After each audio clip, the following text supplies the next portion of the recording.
हे बघ सत्या, हे माझं नवीन पेंटिंग कसं वाटतंय? एकदम भारी आहे. सत्या, हे पेंटिंग मी तुझ्यासाठी काढले. माझ्यासाठी? हो. हे बघ, हा जो डोंगर चढून जाणारा माणूस आहे ना, तो तू आहेस. मी? हो, तोच. हे बघ, अर्ध्यापर्यंत तुझा डोंगर चढून झालाय, पण अजून अर्धा बाकी आहे. मला माहिती आहे की आतापर्यंत तू दमला असशील किंवा तुला माघारी वळायची इच्छा होत असेल. मग आता मला सांग, एवढं अंतर बाकी असताना तू काय करशील?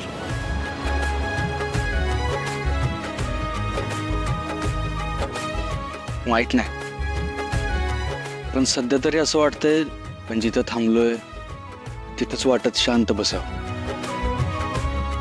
अरे काय सत्या, एवढ्या लवकर कसा हार मानतोयस तू? इकडं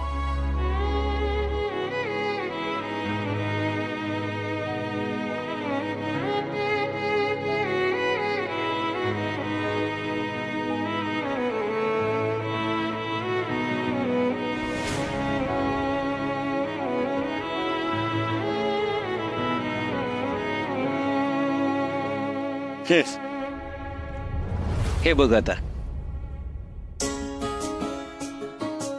आता या डोंगरावर जी मुलगी आहे ती मंजू आहे. ती तुझी वाट बघते. आता काय करशील? विषय आहे का पप्पा? जर वाघमारे माझी वाट बघत असतील ना, तर ऊन वारा पाऊस सगळं झेलून वर जाईन मी.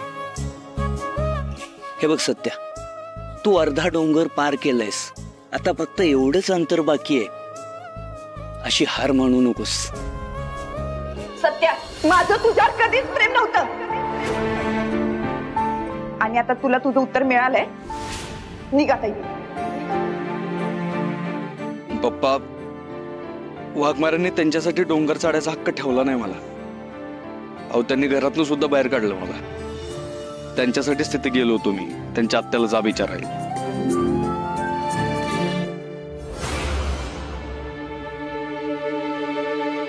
सत्या, मंजूला तू माझ्यापेक्षा जास्त चांगलं ओळखतोस.